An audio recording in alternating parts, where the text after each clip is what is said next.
تو یہ نشے کے عادی تو ہیں پر حقیقت کے قائل نہیں ہیں. یہ بس ٹھیک ہے خوابوں کی دنیا میں لوگ زندہ ہیں، پر جن کو یہ جو نشہ تھا نا عبادت کا، یہ میرے رسول پاک کی چاہت ہے، یہ میرے نبی کریم علیہ السلام کی. آپ دیکھیں نا حضور مہینوں جا کے غار حرا میں بیٹھتے، کیا وہاں تبلیغ کرتے تھے؟ کوئی کتاب لکھتے تھے؟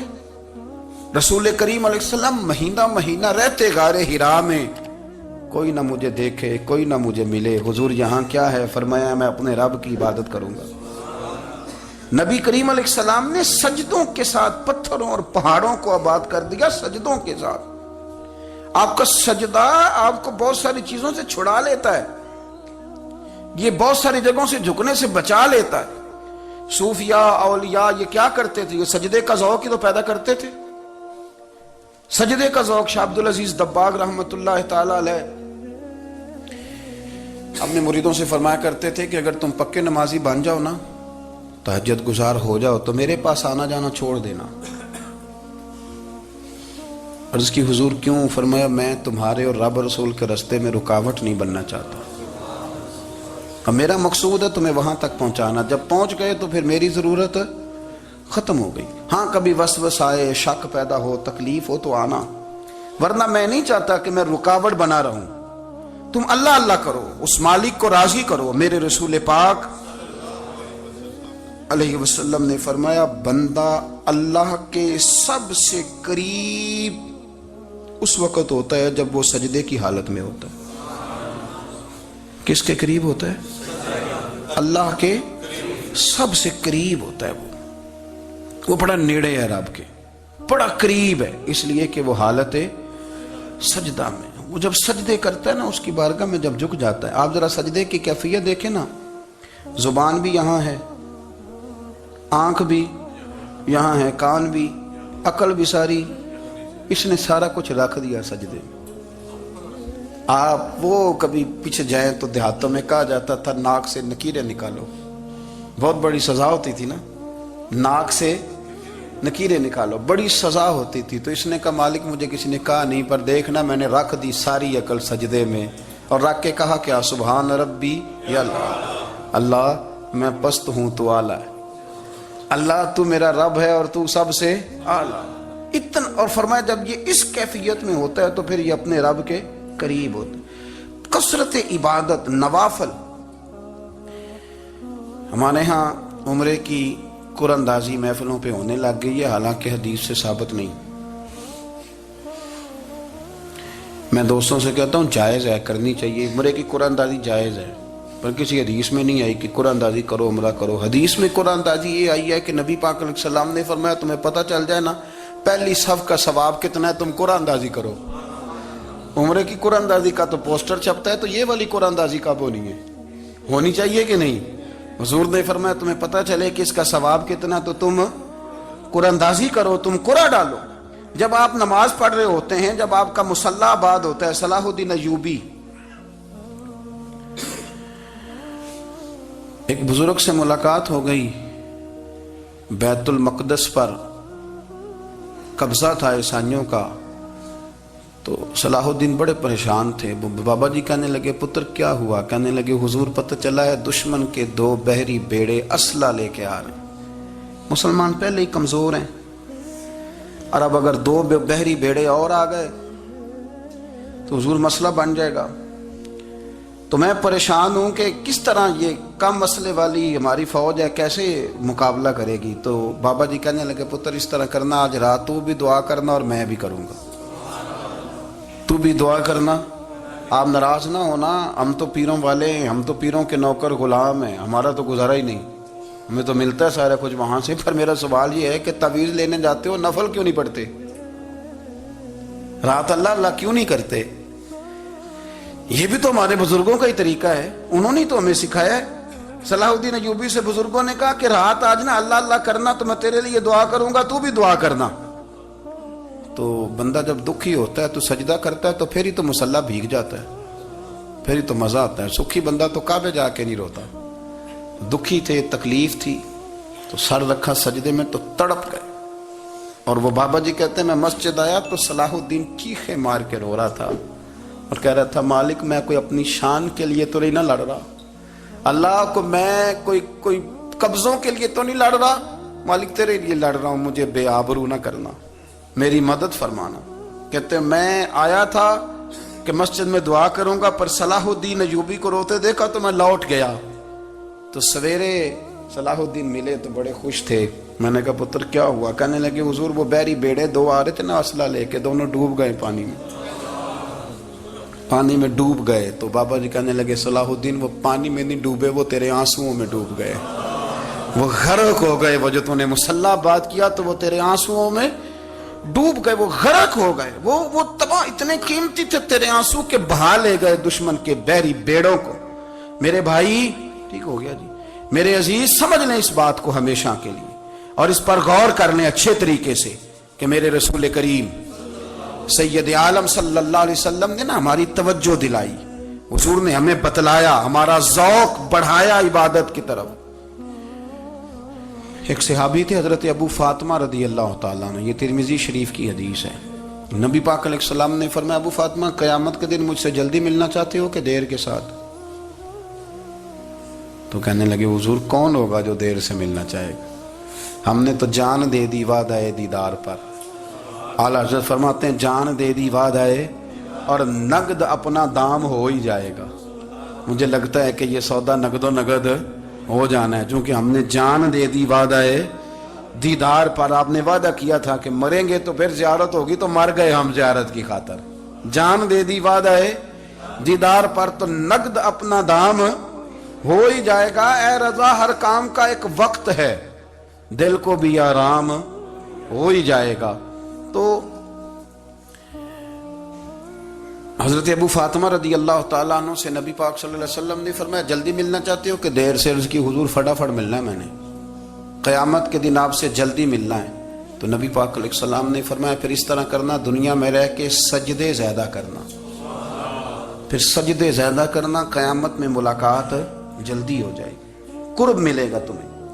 اپنے بچوں کے اندر دیکھیں نا، ہم شوق پیدا کرتے ہیں، ہمیں صحیح لفظ نہیں بولنے آتے پر ہم بچوں میں شوق پیدا کرتے ہیں کہ پتر ڈاکٹر بن جائے گا تو بڑا نفع کرے گا، تو لوگوں کی خدمت کرے گا، ملک و ملت کی خدمت کرے گا، تیرے ابا کا نام روشن ہوگا، تیرے دادا کی تعریفیں ہوں گی۔ ہم یہ ذوق پیدا کرتے ہیں، ہم اپنے نوجوانوں کے اندر یہ فکر پیدا کرتے ہیں، انہیں ہم سمجھاتے ہیں کہ میاں جب تم پڑھو گے، محنت کرو گے تو فلاں آدمی کی طرح تمہارا نام ہوگا۔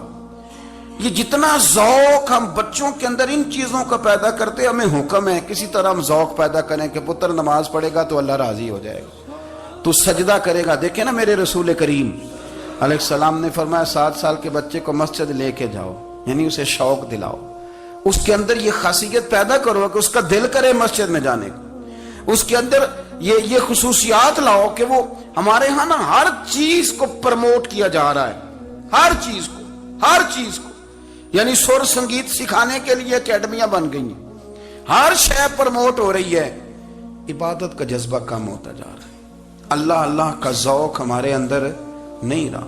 اور اتنا مشکل ہم نے اپنے لیے بنا لیا ہے کہ وہ بندہ جو بڑی زبردست مذہبی گفتگو کر رہا تھا اور تگڑی بات کر رہا تھا، کیا بات ہے، لیکن نماز کے بارے میں کمزوری دکھا جاتا ہے، نوافل کے بارے میں وہ چپکے سے نکل جاتا ہے۔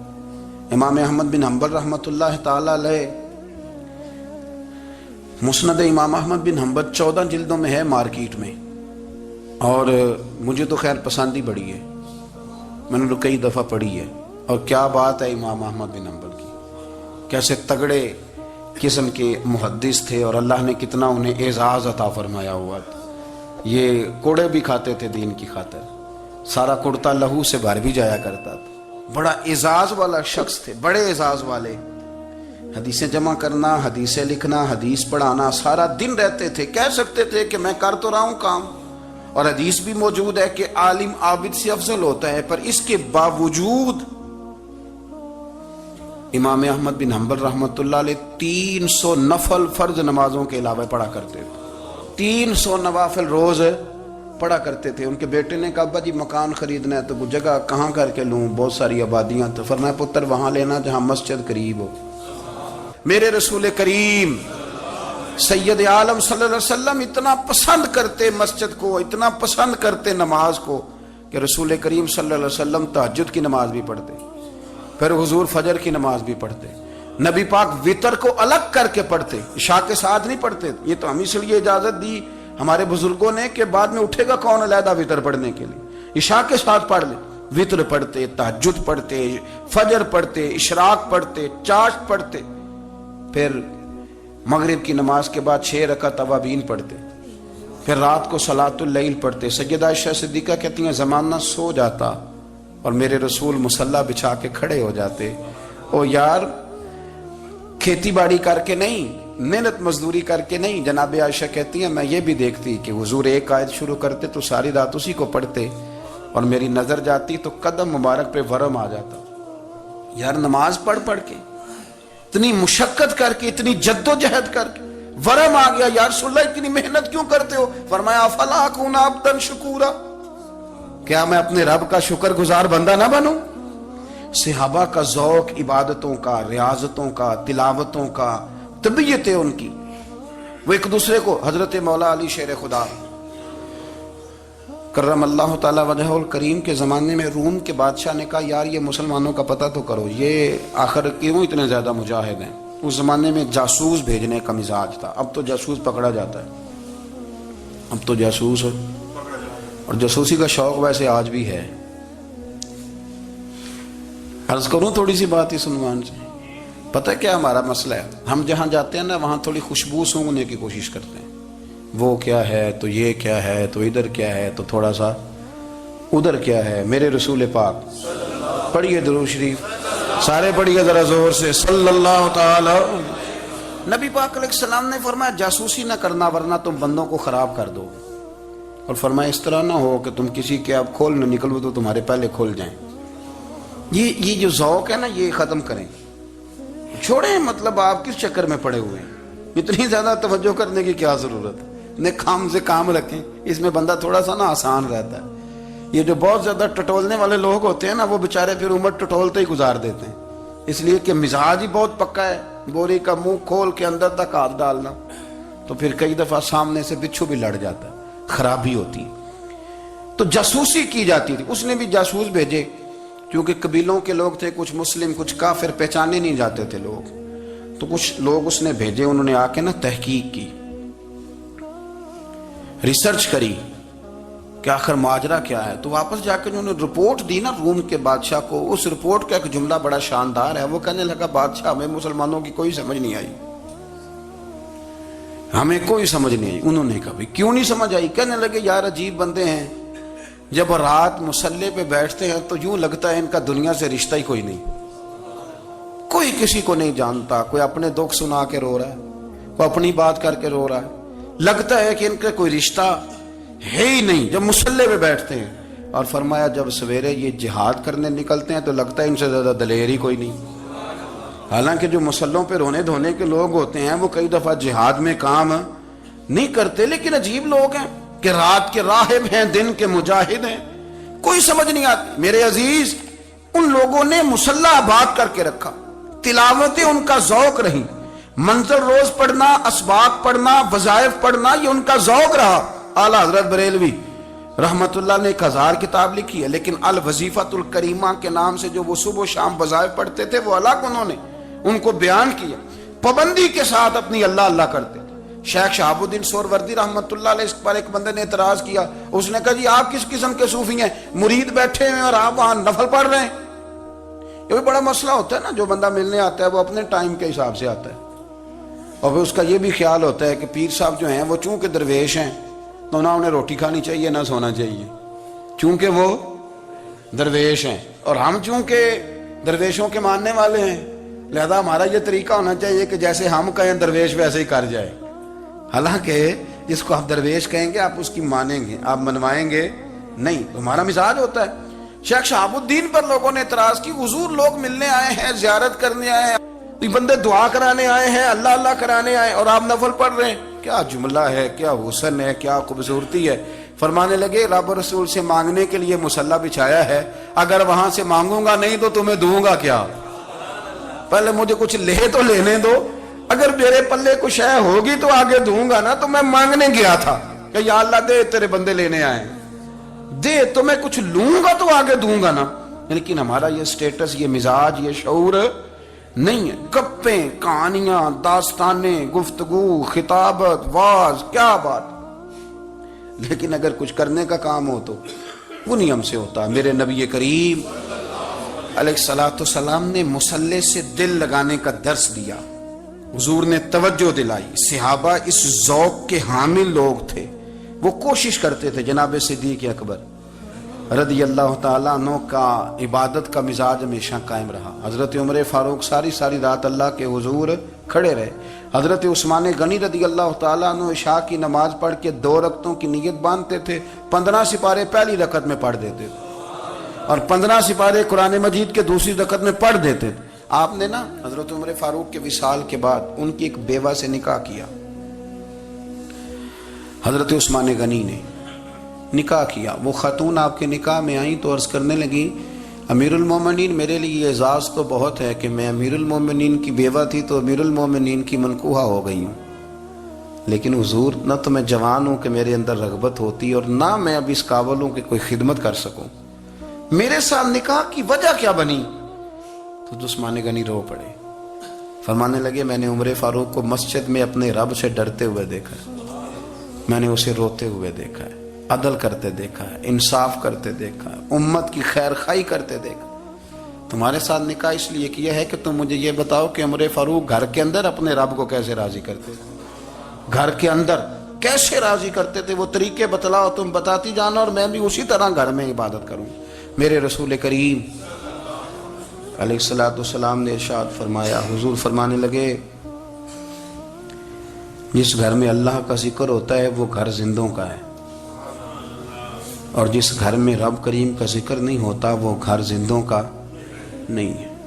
گھر نا ہم نا کتابوں میں پڑھتے ہیں کہ ایک بزرگ کہتے ہیں, حضرت فضیل بن عیاض کہتے ہیں کہ میں ایک گلی سے گزر رہا تھا تو گھر کے اندر کسی قاری صاحب نے قرآن کی آیت پڑھ دی, ولی من خاف مقام ربہ جنتان. میں تے میرے کانوں سے ٹکرائی تو اللہ نے میری کایا ہی پلٹ دی, میں توبہ کر گیا. اب گھر کے اندر سے آواز آئے تو صحیح نہ تلاوت کی, پر اندر سے آواز آتی نہیں, یا ڈیک بجنے کی آواز آتی ہے, یا ٹی وی چلنے کی آواز آتی ہے, یا دھوم مچانے کی آواز آتی ہے. عبادت کا وہ جو خاص شوق تھا, وہ جو حسن تھا, وہ جو توانائی تھی, وہ جو بات تھی. ایک جگہ پہ ہم بیٹھے تھے تو وہاں ایک صاحب آئے اور انہوں نے آتے ہی کہا کہ مہربانی کریں ذرا مجھے مصلی دے دیں, میرے نہ کچھ نفل رہ گئے. تو میں نے وضو کر لیا تو کوئی مصلی مل جائے. مصلی انہیں دے دیا گیا, وہ مصلی لے کے چلے گئے تو پیچھے ایک صاحب نے تبصرہ کیا, کہنے نے کتنا ریاکار بندہ ہے, لوگوں کو دکھا رہا ہے کہ میں نفل پڑھتا ہوں, ہے کوئی بات کرنے والی. میں نے اسے کہا, میں نے کہا تو مہربانی کرنا, اس طرح کی ریاکاری تو بھی کر, پکڑ مصلی اور جا تو بھی تھوڑی ریاکاری کر کے آ, اٹھ ذرا. شکر کر کو یہ ریاکار بھی ملا ہے, کوئی نفل پڑھ کے ریاکاری کر رہا ہے. اللہ کا میں کہتا ہوں کو پڑھے تو صحیح نہ, یار یہ کوئی دور ہے نفل پڑھنے کا, اس میں تو لوگوں کا مزاج ہی نہیں, طبیعت ہی نہیں. میں نے کہا چل مہربانی کر, یہ لے مصلی اور تو بھی جا تھوڑی سی, یا کر یا ریاکاری کرو تو صحیح نا, مزاج ہی نہیں, ذوق. جمعے کی نماز پڑھ کے یوں دنیا بھاگتی ہے, او ہو پتہ نہیں کون سی پیچھے آگ تھی جو بجھائی جائے گی. اور آج تک لوگ مسئلہ پوچھ رہے ہیں کہ جمعے کی بعد والی سنتیں کتنی ہوتی ہیں. میں نے کہا کتنے سال ہو گئے جمعہ پڑھتے, کتنے سال ہو گئے, ابھی تک سنتوں کا نہیں پتا, ابھی تک نے علم کے پہلے کتنی رکھتے ہیں اور بعد میں کتنی رکھتے ہیں. فجر کی سنتیں کب پڑھنی چاہیے, سنو فجر کی سنتوں کے بارے میں. میرے رسول کریم سید عالم صلی اللہ تعالی علیہ وسلم سے ایک صحابی نے پوچھا تھا, حضور میری فجر کی سنتیں رہ گئیں یا رہ جاتی ہیں تو حکم کیا ہے, کیا انداز ہے حضور کا. بخاری مسلم کے لفظ سنو, حضور سید عالم صلی اللہ علیہ وسلم فرمانے لگے. اس نے کیا پوچھا تھا, حضور جواب کیا دیتے ہیں, فرمایا فجر کی سنتیں کبھی نہ چھوڑنا, فجر کی پہلی 2 سنتیں کبھی نہ چھوڑنا. یا رسول اللہ صلی اللہ تعالی علیہ وسلم میری رہ گئی ہیں, رہ جاتی ہیں. فرمایا فجر کی 2 سنتیں نہ چھوڑنا. فرمایا فجر کی پہلی 2 سنتیں مجھے دنیا اور دنیا کے اندر جو کچھ ہے وہ سب سے زیادہ پیاری ہے. فجر کی 2 سنتیں دنیا اور دنیا میں جو کچھ ہے مجھے وہ سب سے زیادہ پیاری ہیں, اس لیے فجر کی سنتیں نہ چھوڑنا. اپنا ذوق, اپنی طبیعت, ہم نے نا ذوق غلط بنا لیا ہے. اگر 20 بندے کہہ بھی دیں گے تو نے بڑی شاندار تلاوت کیا تو کیا اس سے بنے گا؟ 100 بندہ کہہ بھی دے تیری کیا بات ہے، کیا بات ہے نعت خاں کی، کیا بات ہے علامہ صاحب کی، پیر صاحب کی، پیر مہر علی شاہ صاحب رحمت اللہ علیہ، آپ تشریف فرما تھے تو آپ کے ایک ہی بیٹے بابو جی جن کو کہا جاتا ہے، جس دن صاحبزادے پیدا ہوئے تو خادم نہ وہاں سے نکلا، ان لوگوں کے شوق اور طرح کے تھے نا تو ان کی توجہ بھی اپنے شوق کی طرف رہتی، تو خادم نکلا اندر سے، پیر صاحب مبارک ہو، پیر صاحب مبارک ہو، پیر صاحب مبارک ہو، پیر صاحب مبارک ہو، شور کر رہے ہیں، تو پیر صاحب کو وجد ہو گیا، اللہ اکبر اللہ اکبر اللہ، وہ کیا ہوا، کس بات کی مبارک دے رہے ہو؟ عرض کی حضور اللہ نے بیٹا دیا، تو آپ فرمانے لگے اچھا حضور آپ کیا ہوا، آپ تو پریشان ہو گئے، فرمانے لگے جب تو نے 3 دفعہ کہا نا مہر علی کو مبارک ہو تو میں سمجھا تھا شاید تجھے کسی نے بتا دیا ہے کہ مہر علی سے اللہ راضی ہو گیا، میں سمجھا تھا کہ شاید تو یہ خبر لے کے آیا ہے کہ کسی نے بتایا ہے کہ مجھے آج خبر ملی ہے کہ مہر علی سے رب اچھا پتر ہوا ہے، الحمدللہ اللہ کا شکر ہے، پر میرے لیے مبارک کا دن وہ ہوگا جب میرا رب کہے گا کہ میں مہر علی سے راضی ہوں، میرے محبوب کہیں گے کہ میں مہر علی سے، آپ بات کو سمجھیں، شوق ہی کسی اور طرف تھا، دل ہی کہیں اور لگا ہوا تھا، طبیعت ہی کہیں اور مائل تھی، کوئی وظیفہ پوچھتے تھے تو پڑھتے تھے وہ لوگ، کچھ اللہ اللہ انہیں بتائی جاتی تھی تو کرنے کا ذوق رکھتے تھے، طبیعت تھی، قائل تھے۔ حضرت ربیع کہتے ہیں میں بڑی دور سے سفر کر کے گیا حضرت اویس کرنی سے ملنے، بڑی دور سے، اور جب میں پہنچا تو فجر کا وقت تھا، تو حضرت اویس کرنی کو میں نے پا لیا، تو وہ نماز پڑھ کے نا قرآن شریف لے کے بیٹھ گئے، فرماتے ہیں اشراق چاشت کا وقت ہوا تو نفلوں کی نیت باندھ لی، محدث ابن الجوزی نے لکھا ہے، فرماتے ہیں پھر جب زوال کا وقت ہوا تو مسجد میں جھاڑو دینے لگ گئے، زور کی نماز پڑھ کے تو عصر کی تیاری تک وہ مسجد میں بیٹھے رہے، اور میرے نبی پاک علیہ السلام نے فرمایا جو نماز کے انتظار میں بیٹھا ہو وہ نماز ہی میں ہے، وہ نماز ہی میں ہے، فرمایا میری دنیا میری امت کی جو رہبانیت ہے نا وہ اتنی ہے کہ نماز کا انتظار کرے، اذان کے بعد نماز کا یہ راہب ہیں، یہ اس وقت چھوڑ کے بیٹھے ہیں سارا کچھ، فرماتے ہیں عصر تک انہوں نے اللہ اللہ کی، پھر مغرب تک کی، عشاء کی نماز ہوئی تو نماز پڑھی تو وہ تھک گئے، اب مجھے وہ فارغ ہوں مصلی چھوڑے تو میں ملاقات کروں نا، یہ آپ حیران نہ ہو کہ اتنی دیر بندہ کیسے اللہ اللہ کر، ہم نے کی نہیں نا اس لیے ہم پریشان ہیں، جو عادی ہوتے ہیں وہ کر بھی لیتے ہیں، وہ یہ کام، میری بات کی سمجھ آ رہی ہے؟ جب جاتے ہو کسی دفتر میں تو 8 گھنٹے کھڑے رہ لیتے ہو نا، مجبوری ہوتی ہے تو کھڑے رہا جا سکتا ہے، پاسپورٹ کے دفتر بولیے امیگریشن کی لائنوں میں، اور میں نے تو ایمبیسیوں میں بندے 12 گھنٹے پہلے جا کے کھڑے دیکھے، رہ لیتے ہیں کھڑے، تو اگر ان کاموں کے لیے رہا جاتا ہے تو اللہ رسول کے لیے بھی کھڑے رہا جا سکتا ہے۔ تو فرمانے لگے کہ جب عشاء کی نماز کے بعد آخر انسان تھے، تھک گئے، نیند کا غلبہ ہوا تو تھوڑی ایسے آنکھ بند ہوئی تو کھلی تو رونے لگے، حضرت ویسے کرنی رو کے کہنے لگے مالک مجھے غافل تو نہ کر، ابھی میں نے کیا بھی کچھ نہیں، دن ختم ہو گیا، کوئی نفل نہیں، کوئی اللہ اللہ نہیں، اللہ مجھے غافل نہ کر، میری مدد فرما۔